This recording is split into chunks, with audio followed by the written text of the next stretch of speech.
Elhamdulillah, wa salatu wa salamu ala rasulillah, falendrojmë Allahun dhul xhelal, salavatet, selamet, ja dërgojmë Resulullahit sallallahu alaihi wasallam. Falendrojmë Allahun dhul xhelal për çdo mirësi e madhënimi që na ka dhënë, më tepër për atë që musliman na ka bërë. Duke lutur xhella xhelalu xhelashanu që na mësojmë islamin, që jetojmë për islamin, që jetojmë dhe me islamin jetën ta përfundojmë, duke thënë la ilaha illallah Muhammedur Rasulullah. Mirë se takohemi në ligjëratën tonë me thëbi Hanefi në bazë të haditheve të Resulullahit sallallahu alaihi wasallam, që ne bashkarisht mësojmë dhe studiojmë librin I'lamul Anam, Sharh Bulughul Maram të hoxhës tonë nderuar Nuruddin Itër, libër të cilën kemi filluar dhe tash ne jemi në hadithin e 13 me radhë, ose në temën e 13, mundohemi ka 3-4 tema bashkë i bëjmë për me shkurtu sa më shumë, se tham që është një libër bukur i madh, bukur i zgjeruar sa i përket dispozitave të shariatit islam. Edhe këta dispozita ju ko pas kohë do të ndëgjoni për meje se kjo merret pe këtu e këtë hadith nuk e përdorin, filan mezhebi se përdor hiç këtë hadith, përdorën hadithin tjetër. E për këtë arsye jemi këtu bashkë që ti kuptojmë thelbin e asaj se çfarë është mezhebi. Mezhebi është një shkollë juridike nga e cila njerëzit e thjeshtsojnë ato që e ka thënë Allahu dhul xhelal dhe pejgamberi alayhi salatu wassalam. Sikur sot që e përmendëm ditë xumaje çështjen e namazit, se farzit të drekës mbram që falet mbas namazit xumas, që për disa pe njerëzve është bë temë sikur kot po flitet, mirë po harrojmë që ne nuk e praktikojmë një prej kushteve kryesore sa i përket namazit xumas, që është bashkimi këtë muslimanëve me një vend.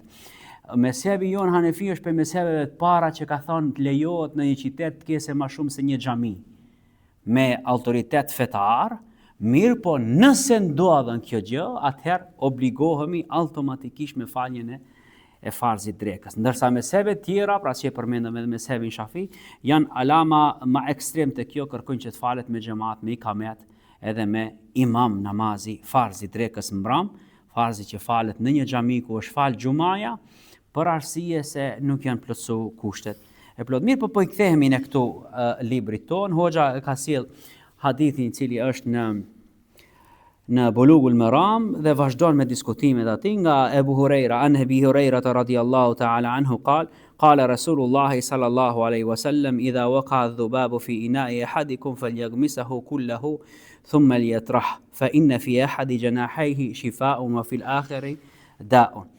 Është një hadith i shkurtër që pak do të ndalemi ne sot aty nga Ebu Hurajra radhiyallahu ta'ala anhu. Hadithin e ka nxjerr Imam Ahmedi, po e ka nxjerr edhe Buhariu rahmetullahi alayh, edhe Abu Davudi, edhe Ibn Majah. Pra është një pi haditheve të njohura edhe në mesin e xhollarëve, po edhe në mesin e njerëzve. Edhe besoj edhe ju e keni të ndëgjuar që pejgamberi alayhi salatu wasallam i ka thënë, nëse bën një miz në një prej enëve tuaja që është e mbushur, qoftë me ujë, qoftë me gjellëra të ndryshme, mos ta huth atë pa mos e fut mizën thellë, pa mos e zhit mizën brenda. Pra nëse miza për shembull thuna në supën, mizën ta zhitim brenda edhe masande ta nxjerrim atë jashtë. Pse?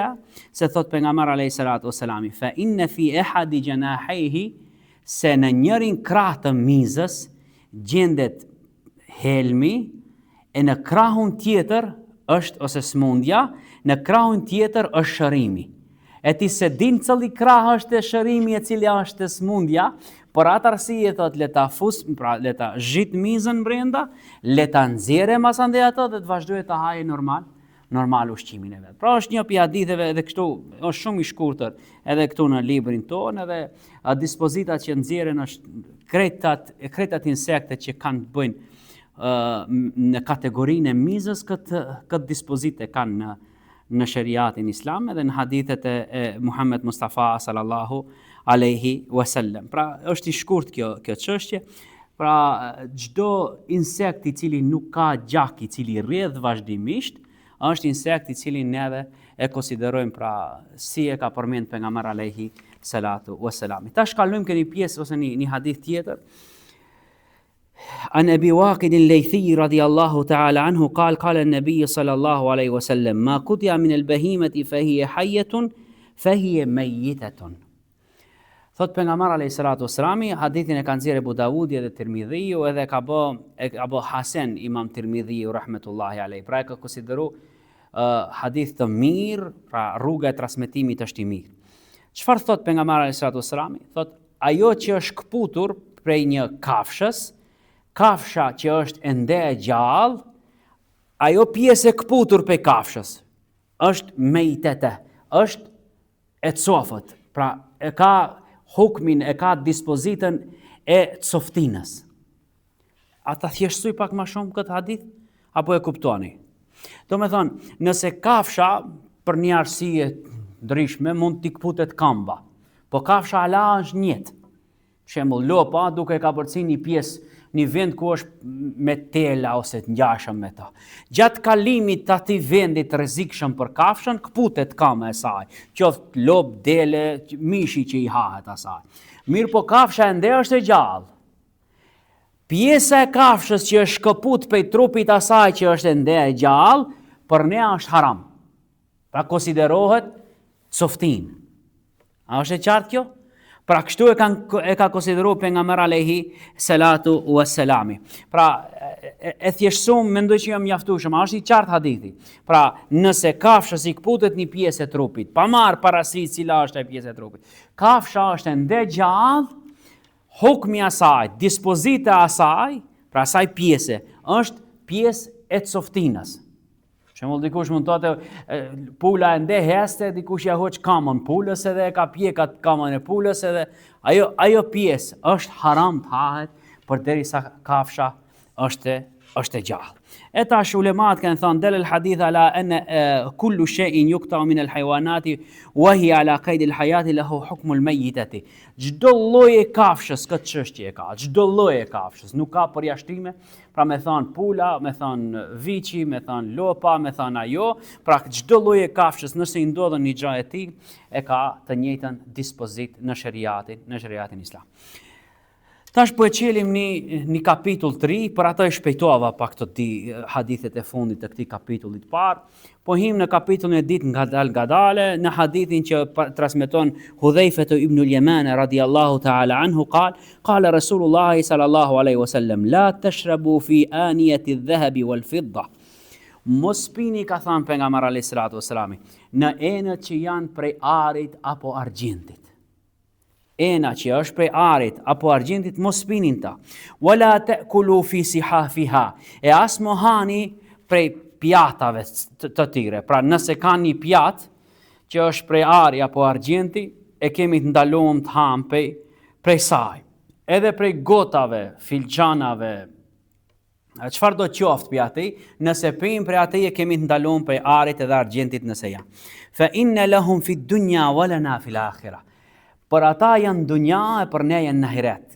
Për cilët e tha pejgamberi sallallahu alajhi wasallam për ata, pra si përmendi me emër. Pra për njerëzit tjerë, krishterë, jahudi, e kështu me radhë, edhe krejt fe tjera që ose njerëzit tjerë, për muslimanët të tillë do të jenë ushqime, do të jenë edhe enët të cilët do t'i përdorin xhenetin e Allahut dhul xhelal. E tash ulemat e kanë marrë këtë hadith pejgamberi alayhi salatu wassalam, edhe kanë diskutuar, edhe kanë thjeshtësuar ala, mirë po e kanë marrë edhe një hadith tjetër që e transmeton Seleme është gruaja pejgamberi alayhi salatu wassalam, qala Rasulullah sallallahu alaihi wasallam alladhi yashrabu fi ina'il fiddati fi ina'il fiddati inma yurjarjilu fi batnihi naru jahannam. Tha Seleme, ai që pin prej enës që është e argjentit, në barkun e atij, pra ajo që e ka pi, do t'i vloje sikur zjarri i xhenemit. Pra një simbolik për me i tregu se ai që ka pi prej arit, po edhe prej argjentit, tu përmendet argjenti, po mira hin të ari, po hinën të ari. Pse hin edhe ari, kur e ka përmend hadithi vetëm argjentit, se nëse argjenti përmendet, çfarë mbet prej arit? Pra, ari atëherë është e kuptueshme që hin brenda kësaj dispozite. E çfarë është ajo ju xherxhiru fi batnihi kanari jahannam, vlon në barkun e atij sikur zjarri i xhenemit, përshkrujt pejgamber alayhi salatu wassalami, atë njeri që pin prej asaj që është prej argjenti ose është prej ari, është e njëjtë sikur ai njeri. Pra e keni hadithin ose ajetin kuranor ku Allahu dhul xhelal thot, ata që e han pasurinë e jetimit kanë hëngër zjarr xhehenemi. Pa nuk do të thotë që ka hëngër në dunja zjarr xhehenemi, po e ka parafitiru pejgamberi alayhi salatu wassalami, u ka bë me dije sahabëve që nëse ju e bëni një gjë të tillë, dijeni se keni bënë një gjuna shumë të madh, sikur do të jeni në xhehenem dhe në xhehenem do ta përjetoni atë që e keni marrë në këtë dunja. Ki hadith, pra o xhollarët kur kanë folur për këtë thonë dalal hadithani ala tahrimi istimali ana'i dhahabi wal fiddati fi at-ta'ami wash-sharab. Hadithin e ka mësuar thonë që neve na ndalohet të përdorim për haje dhe për pije ato që janë prej arit apo që janë prej argjentit. Të pish direkt prej atyre. Po mirë shash dikush, me thebi jonë pak është zgjeru, po edhe me thebi shafi. Ka thënë nëse është në një emë për ari dhe argjenti, edhe ti e shohesh për shembull ka ujë zemzemi, po thuna. Edhe ka fut dikush në emë prej ari. Edhe tash ato që e ka fut ke ena prej ari, edhe ta qetë ti me një filxhan normal, a lejohet ta pishti? Ka i thënë po, edhe pse është me kru. Mirë po pse jo atje, se s'ke pi direkt për atje. Se pejgamberi alayhi salatu wassalam ndaloi të pim direkt për atij që është në një enë, në një gotë, në një bokall që është prej ari apo argjenti, edhe ndërsa nuk na ndaloi nëse nxjerrim prej atij me diçka. Për shembull, shkon me një shtëpi shumë në pasaniku të madh, nuk e di ja ka unë ashtu, po supën e nxjerrin nëpër pjata ose në ato tenxhere të mëdha të argjentit ose të arit. Edhe prej atij e nxjerrin me një kotllaç të arit apo të argjentit, mirë po te pjata jote është normale. Është pjatë porcelani, është një lukë prej hekuri, atë lejohet ta pish, po atë lejohet ta pish, edhe pse është me kru, mirë po të lejohet një gjati. Fa ajma al-muslimuna ala tahrim al-akli wash-shurbi fi ina'i adh-dhahabi wa ina'i al-fiddati ala ar-rajuli aw ala al-mar'ati. Pra këtu nuk bëjnë dallim, aja është burra, është grua. Se ne e dim që altanit e gratë është i lejuar.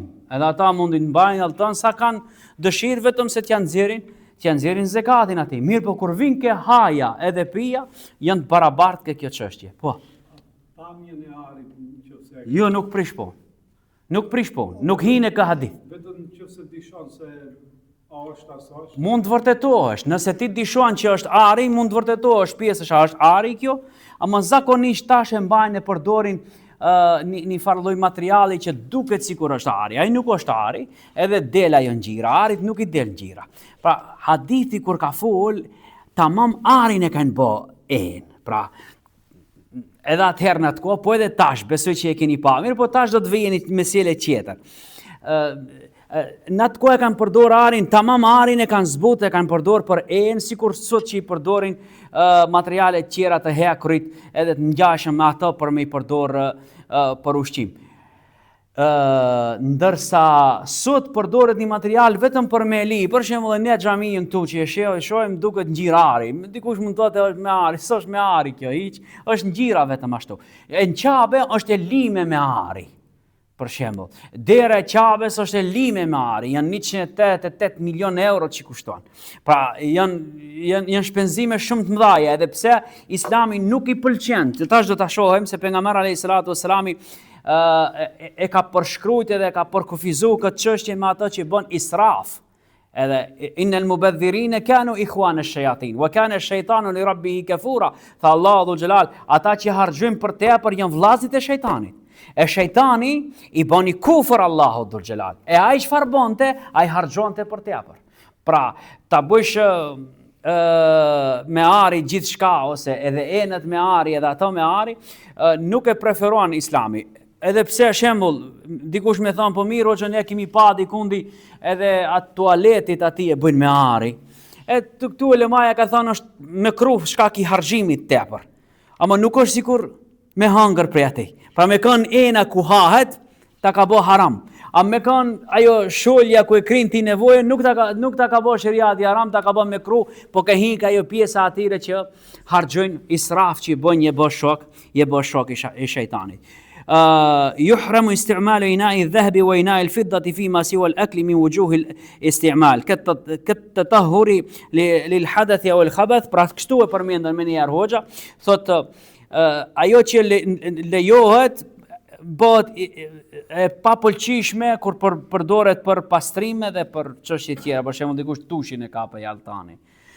Tamam altan, jo e lime me altan, është diçka tjetër edhe tjetë mezhebin ton Hanefi është mekruh. Tash hoxha e përmendën një diskutim që është bërë mes Shaukanit edhe shumë për ulemave të cilët e kanë diskutuar, ne po e kalojmë ato atje, edhe po kalojmë te ajo që idha tawadda aw iktasala fi ina'i dhahabi aw fiddati asa wa sahha wudu'uhu wa ghusluhu. Thot nëse merr abdes ose merr gusl për një enës ku është me altan ose është me argjend, atëhera njeri ka bo gjuna. Mirë po gusli atij edhe abdesja ati quhet, pra llogaritet, është në rregull, nuk është pa abdes, po i thuhet që herën tjetër abdesi nuk merret për këtu, për me i largu muslimanët për saltanatit, për me i largu muslimanët për harxhimit tepër, për me i largu muslimanët për israfit që duhet realisht jenë shumë larg. Ittihadul aniyati zujaj an-nafis la yuhrimu bil ijma'. Guri çmuar, pra ka çtash enë për gurve çmuar. E dini guri çmuar, do të thonë diamantet edhe të ngjashme me ato, thonë nuk hin në këtë hadith për arsye se nuk e ka përmend pejgamberi alayhis salatu wassalam, edhe diskutimi i Resulullah sallallahu alaihi wasallam nuk ka qenë. Mirë po, nëse flasim për yakutin, yakuti është guri çmum që del pi detit, si thon asaj, lu'lu'u. E keni pa ato? Si perlat, bravo, perlat. Edhe për ato thonë është afër mekruh tahrimen, edhe i ngjan shumë arit edhe argjentit për luksuzin që e ka, për atë arsye kërkohet largohet për atij. Tathhirul jildi bid-dibak. Tash kemi hime një temë tjetër. Pastrimi i lëkurës nëpërmjet shtavitjes, si ka thënë populli më përpara. Është dibag në gjuhën arabe. Pra, lëkura e kafshëve tek ne në Islam lejohet të përdoret për me u thaj, për me u shtavit edhe me u përdor, ndash për shtroje, ndash për tesha e të ngjashme me to. Ka ardhur hadithi nga Abdullah ibn Abbas radiallahu ta'ala anhu, qala Rasulullah sallallahu alaihi wasallam, idha dubiga al-ihabu faqad tahur, nëse lëkura është shtavit, gjej fjalë tjetër shqip për momentin çfarë është dibag, pra kur lëkura bëhet e përshtatshme për të përdor, nuk e gjej tash, nuk më vjen mend, e shtavit një lëkurës që është, pra është proces, tash bëhet nëpërmjet fabrikave, në kalumen është bë me forma pak më të thjeshta, është lënë në diell, është bë me zall, është bë me krip, disa herë ja kanë hek, e kanë vendu prap, e kanë pastruar edhe një herë, pra është bë shtavit një asaj lëkure, edhe lëkura për mu përdor njëtën e përditshme për njerin që i duhet. Dhe me i transmetim tjetër, ejma ihabin dubik faqat tahur, çdo lëkur që është shtavitur është lëkur e cila është lejume. Ju tash mund ta bëni një pyetje veten tuni, pse tash diskutohet përderisa therret kafsha, pse mos lejohet lëkura? Po nuk folën veç për ato, folën pejgamberi alayhis salatu wassalam për atë kafshë që therr tamam, po edhe për atë kafshë që ndoshta ka ngort. Lëkura asaj lejohet, për shembull një lop ka ngort, edhe tash mishi asaj neve na ndalohet, mirë po lëkura jo. Tash do ta shohim inshallah taala për me kuptu, do ta thjeshtsojmë për me kuptu alama shumë inshallah taala. An Aslama ibn Muhibkin radiyallahu taala anhu qala Rasulullah sallallahu alaihi wasallam zakatu edimi dibaguhu. Pejgamberi alayhis salatu wassalam i tha zekat tu e ka përdor, nuk e ka përdor zekatin që e njohim ne zakonisht. Zekat është pastrim. A e keni dëgjuar xhollarët ka thonë zakatu mali është pastrimi i pasurisë. Pra ka përdor pejgamberi alayhis salatu wassalam këtë këtë hadith zekatin në aspektin gjuhësor të fjalës. Pra zekati është pastrim. Pa pastrimi i lëkurës është shtavitja e saj. E kanë nxjerrë Imam Ahmedi edhe Abu Dawudi radiallahu ta'ala anhum gjemija. Edhe an Mejmunat bint Harithin anna an-nabiy al-mu'minin radiallahu anha qalet marra an-nabiy sallallahu alayhi wa sallam bi shatin yajrunaha faqal law akhadhtum ihabaha qalu innaha maytatah. Tha njëna pe gravet pejgamber alayhi salatu wassalamit me emrin Mejmuna, tha e pa me pejgamber alayhi salatu wassalamin disa njerëz, merrën Nebiu sallallahu alaihi wasallam bishat, i pa disa njerëz që i kishin marrë një dele, edhe e hekshin zhak, nëse i thuna. E heknin zvarur atë dele. Pejgamberi alayhi salatu wassalami u tha sikur ta merrnit lëkurën e saj. Sahabët i than, o pejgamberi i Allahut, innaha mayta. Ajo është e ngordhur, është e coft. Ka ngordh kjo dele. Ç'ish puna e kësaj deles? Pikrisht Mejmunes ja kishin pron këtë dele dhurat. Pra gruas pejgamber alayhi salatu wassalam. Mirë po ndodhi që ajo ngordhin në shtëpi të pejgamber alayhi salatu wassalam. Edhe shtash njerëzit ajo i urdhnoi tha merrni heknja këtë se u kri puna e kësaj. E tash pejgamberi alayhi salatu wassalam kur i pa që ata e tërhekin zvarur, u tha sikur ta merrnit lëkurën e saj. I than o pejgamberi i Allahut, pra ti na ke mësuar që coftina nuk përdoret, tha pejgamberi alayhi salatu wassalam.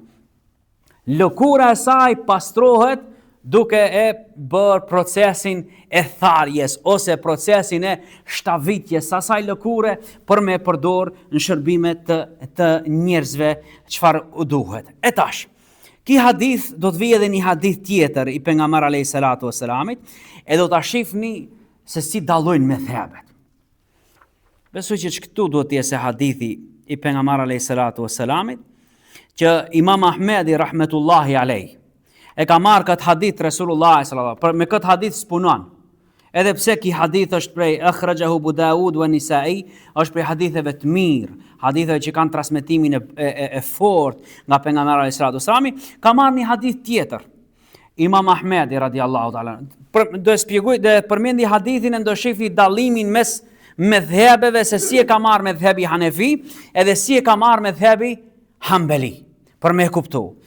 Imam Ahmed ibn Hanbeli e ka marrë një hadith tjetër, që transmetohet pej njënit pej sahabëve, la yutahharu ad-dibagu shay'an min al-julud al-maytati, sawa'un fi dhalika ma yu'kalu lahmuhu aw ma la yu'kalu lahmuhu. Fala yutahharu ad-dibagu al-jildi shay'un minha idha matat abada. E nxori nga një hadith tjetër që ka përcjell Ibn Ukejmin, që hadithin e transmeton vet Imam Ahmedi radiallahu ta'ala anhu, që pejgamberi alayhi salatu wassalam para vdekjes vete e ndaloi çdo gjë që është e prej coftinës, edhe lëkurën e saj. E tash Imam Ahmed ibn Hanbeli thot, ki hadith që ka ardhur që pejgamberi alayhi salatu wassalam e ndaloi edhe çdo gjë për coftinës, qoftë edhe lëkura e saj, thot është hadith që e derogim, do me thonë ka qenë një dispozit e shariatit, ka ardhur një dispozit tjetër e ka rrëzuar atë si dispozit. Pra atë dispozitën që ka qenë përpara. Për shembull, ka kanë një dispozit e shariatit në kohën e pejgamberit alayhi salatu wassalamit që ndalohet vizita e varrezave. Ka ardhur hadithi tjetër i pejgamberit alayhi salatu wassalamit me një dispozit tjetër që e ka rrëzuar hadithin përpara, edhe dispozita përpara është rrëzu, ka ardhur dispozita më vonshme që pejgamberi alayhi salatu wassalam ka leju vizitën e varrezave. Edhe ka shumë kështu në Islam ose në hadithet e Resulullahit sallallahu alaihi wasallam. Mezhebi Hanbeli thot tash ki hadithi që e ka thënë pejgamberi alayhi salatu wassalam veç një muaj para vdekjes vete. Veç një muaj. Ki hadith e rrëzon këtë hadithin tjetër që transmeton Mejmunja, vajza gruaja e pejgamberit alayhi salatu wassalam. Për arsye se ki hadithi është më i hershëm. Hoxhallarët e medhhebit Hanefi dhe edhe Shafi'i përgjigjen kështu këtij hadithi. Ki hadithi për me qenë hadith që është dërëgu dispozita e këtij me një hadith tjetër, duhet të se kuptimi i atij fillimisht në rregull. Pra pejgamberi alayhis salatu wassalami në transmetimin që e transmeton Ibn Ukejmi, që pejgamberi alayhis salatu wassalami një muaj përpara se me ndru jetë, pejgamberi alayhis salatu wassalami e ka ndaluar çdo gjë që del prej kafshës ngordhur, ata thuan kështu. Ki hadith nuk folën për lëkurën ose shtavitjen e lëkurës, nuk ka të bëje me ta. Po folën vetë lëkura si lëkur. Edhe ne themi, lëkura si lëkur është ndaluar me coftinës. I ndalohet çdo pjesë shfrytëzohet për asaj. Mirë, po nëse lëkura kalon në procesin e shtavitjes saj, atëherë lëkura bëhet e pastër. Pra në esencë edhe ne konsiderojmë lëkurën pa pastër, apo? Pra lëkura e coftinës është e papastër edhe te ne. Mirë, po nëse ajo merret edhe përpunohet qoftë në për fabrikat posaçme ose në përmjet tharjes tradicionale, automatikisht ajo lëkur prej nga papastërtia kalon në pastërti. Medhebi Hambeli që në thotë, jo, ne punojna vetëm me këtë hadith. Me hadithin e Ibn Ukejmit, edhe thuna që ato hadithe tjera që janë përpara janë dërgume. Pra, e shifni çfarë i dallon mezhebet. Si cili mezheb ka strategjinë e vet, metodologjinë e vete, se si punon me hadith. Për atë arsye është e padrejtë ti thuhet njëri mezheb është me hadithin ose me sunetin, e tjetri mezheb është pa sunet. Edhe këta e kanë me sunet. Pa e kanë edhe këta me hadith Resulullah sallallahu alaihi wasallam. Edhe mezhebi Shafi qëndron me këtë, edhe mezhebi Hanefi qëndron me kjo çështje. Pra, nëse vin një prej haditheve të pejgamberit alayhis salatu wasallam, në këtë rast ne kemi di hadithe. Një hadith thot, lëkura që kalon në procesin e tharjes ose shtavitjes për përdorim të njerëzve në kohën e përditshme të njerëzve, lejohet, edhe nëse është prej coftinës. Hadithi tjetër, po i pejgamberi alayhis salatu wasallam, që e ka thënë Resulullah sallallahu alaihi wasallam, pak para se me vdek, është hadithi që pejgamberi sallallahu alaihi wasallam ka thënë çdo gjë ndalohet, umetit tim ndalohet prej coftinës edhe lëkura e saj. Ne thonë po, se në gjuhën arabe për lëkurën nuk ka një shprehje. Shprehjen që e ka përdorur pejgamberi alayhis salatu wasallam në hadithin e ditë është tamam lëkura. Ndërsa hadithet tjera që i ka përmend pejgamberi alayhis salatu wasallam edhe procesin e tharjes së lëkurës nuk e ka përmend ke hadithi ditë. Po. Po.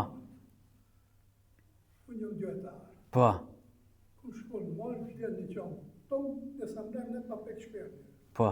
Gjuetia lejohet.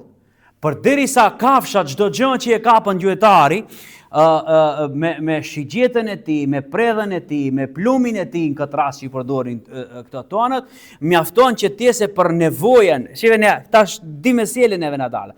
Ana lejohet ajo, për shumë çështje na dalën aty, se neve gjuetin nuk e kemi për qef, nuk e kemi sport për qef dalim gjueti. Islami gjuetin e lejoj për nevojë. Pra këtu do t'i dajmë di çështje. Këtu dallon. Neve sot nuk bëjmë, ose një pjesë bukur e madhe e njerëzve, nuk bëjnë gjueti për nevojë, bëjnë gjueti për qef. Për luksus bëjnë gjueti. E tash unë për vete, domethënë, edhe pse thash në esencë Islami e lejon gjuetin, më ka vendu kushte. Ka vendu rregulla, ka vendu principe, mbi cilat principe, e tash nëse flasëm vetëm për lëkurën këtu, nëse nuk duam dalim, ti të lejohet se ti je gjuetare dhe ke gjujt ato, thash nëse e ke pas nevojë ato, nëse e ke pas të drejtë të vrasësh, nëse ka qenë koha asaj për mu vra, e jo me vra bashkë në atë kohën kur mas shumë ti u duhet të voglive të saj. Kthehemi ke çështja basë, është kjo të kuptohet, ma pa mendoj që çështje tjera do i kuptoni. Pra, çfarë kanë thënë ulemat tash? Janë ndajnë di tabore, mezhebi Hambeli nga njëna anë, mezhebi Shafi dhe Hanefi, cilit ne i përkasëm mezhebit Hanefi kanë thënë, lëkura që kalon në procesin e tharjes, i lejohet njeriu ta përdorë edhe nëse është prej coftinës. Këtu kemi lehtësim, shumë lehtësim të madh. Për shembull, edhe lëkura të tjera këtu, sa atëherë u desh ti ta shohësh nëse e blen një pallte për shembull, ose një palë kpucë. Ato kpucët prej cilës lëkur janë bë, për shembull thonë lëkur kaprolli, po thuna. Ose lëkur lope. Edhe ti thosh, po mirë atë lopën kush e ka therr?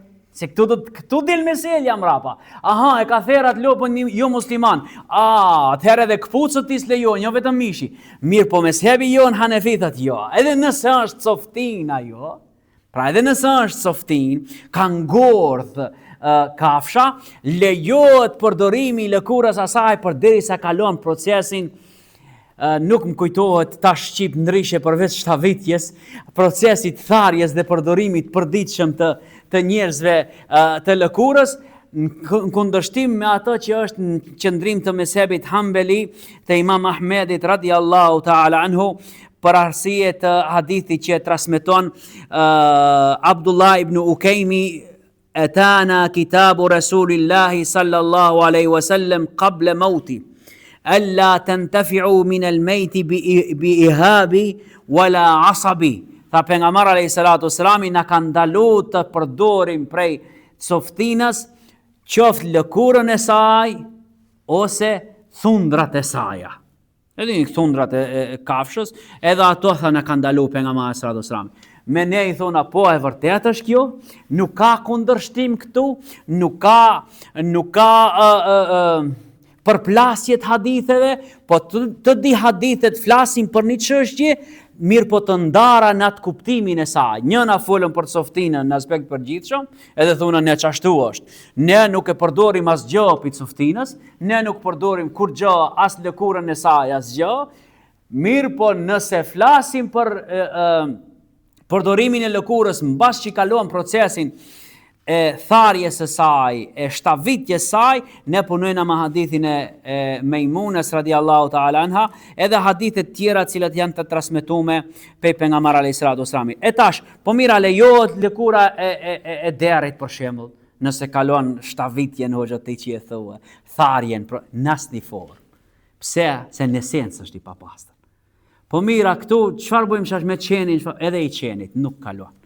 E ka çështjen ose dispozitën, rangun e dispozitës e ka të njëjtë me ato që e ka deri në islam. Edhe një që, a da përmendim edhe një, kemi kalu shumë, edhe një duhet ta përmendim se kjo duhet shumë, na duhet neve shumë kjo. Ki hadithi pejgamberi alayhi salatu wasalam. Ka thënë Resulullah sallallahu alaihi wasallam, an-nabi Tha'lab al-Khashani radiyallahu ta'ala anhu qal, ataitu Rasulullah sallallahu alaihi wasallam faqult. Shkova thate pejgamberi alayhi salatu wasalam dhe i thash, ja Resulullah, inna bi ardi qaumi ahli kitabin. O pejgamberi Allahut, ne po jetojmë me një popull, në një vend të një popull që janë i tharë të librave. Sikur ne parafasisht. Na'kulu fi aniyatihim, dhe ham prej enëve të atyre. Qal, atëherë pejgamberi alayhi salatu wasalam i tha, in wajadtum ghayra aniyatihim, nëse nuk gjeni jashtë enëve të atyre, pra tjera jashtë enëve të atyre, fela ta'kulu fiha. Pra nëse gjeni, mos hani. Nëse gjeni enë tjera, mos hani pi enëve të tjera. Fa in lam tajidu faghsiluha wa kulu fiha. Nëse nuk gjeni, pa jeni ditirum të hani pi ati, atëherë lani enët e tjere, edhe masande hanin ta. Pse ka ardhur ki hadithi pejgamberi alayhi salatu wasalam? Se hadithi është pak më i gjatë, se thamni si cili hadith ka një sebeb, apo? Tha, o pejgamberi Allahut, inna nuharibu ahlal kitab. Tha, ne shkojna luftojmë kundër ehlil kitabit, kundër rritharëve të librit. Edhe që ato tha han te enët e veta pin alkoholin, përgatisën derin. Çfarë të bëjmë ne? Pejgamberi sallallahu alajhi wasallam tha, nëse nuk gjeni, pra s'keni marrë me vete enë tjera, përdorni të atyre, më përlani. E nëse gjeni, mos i përdorni, po përdorni tujet me vete që i keni marrë. E këtu është sebepi i hadithit pejgamberi sallallahu alajhi wasallam. Pra nuk është kret enën përgjithësi, se dikush nëse shikon vetëm hadithin kështu, thot kret enën përgjithësi. Jo, enët që është hëngër, ose është përdor në të alkoholi, ose është përdor në të deri. Këta enë po fol pejgamberi alayhi salatu wasallam. Nuk fol për kret enë tjera, ose shkon me në restoranti, e në thuash prit pak, shesh me kuptu hadithin bukfalisht, si na thuan vllaznia ta kuptojnë ne. Bukfalisht hadithin duhet ti kur shkosh në restorant, Bilal edhe ju qerët, kur shkojnë në restorant, ta ka proje të ndirin ati pjatën, ti thosh prit pak, ta marrish pjatën, e të shkojsh pak që ta lash pjatën. Edhe të ulesh edhe një herë, edhe thosh çtash ma bjerë ushqimin, ai tamam ta ka provë ushqimin me një pjatë tjetër dhe prap, subhanallah, prap nuk kuptohet kështu hadithi. Nuk kuptohet kështu hadithi. Kështu është ta kuptosh hadithin kallap. Për ato pejgamberi alayhis salatu wassalam i dajti sahabët. Kush e kuptonte hadithin dhe kush e mbante përmendsh. Pra, çfarë dispozitash nxjerrim me fadel hadithun nahi an istimali aniyati ahli alkitab wa taharruzi inda istimaliha li faqdi ghayriha فأمر بغسلها وهو عبرة عندنا. Tha çështja e parë duhet kemi kujdes kur çështja e enëve, të cilat enjën përdorta. Pa. Papastër. Është i papastër. Është i papastër, Zot na ruaj. Allah i na ruaj. E ka edhe kështu, po fatkeqësisht që i ka edhe kështu.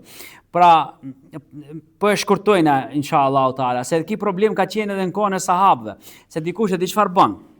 Aq shumë dikush e ka lehtësu fen, e ka thjeshtësu fen, e ka bë merre me lehtësim, ka thënë thuj ti bismillah nasha, çka kanë bë ato aty ti thuj bismillah, po po, edhe deri bismillah, edhe alkooli bismillah, jo ka rregulla. Ja, nëse pjeken me një furr, nëse pjeken me një rushtil, nëse pjeken me një taf, nuk lejohet, sa ai nuk ngel pa marr prej atij.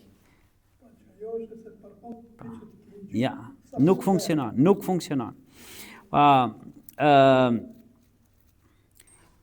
Ulemat përse kanë llogarit edhe alkoolin edhe derin, për arsye se Zoti ka thënë Kur'anin famalar. Pra, ulemat janë unik në këtë. Innamal khamru wal maisiru wal ansabu wal azlamu rijsun min amali shejtani fajtanibuhu. Allahu xhelal ka thënë, alkooli, edhe mishi i derit, edhe bigjozi janë të këqijet e shejtanit, fajtanibuhu, largoni prej tyre.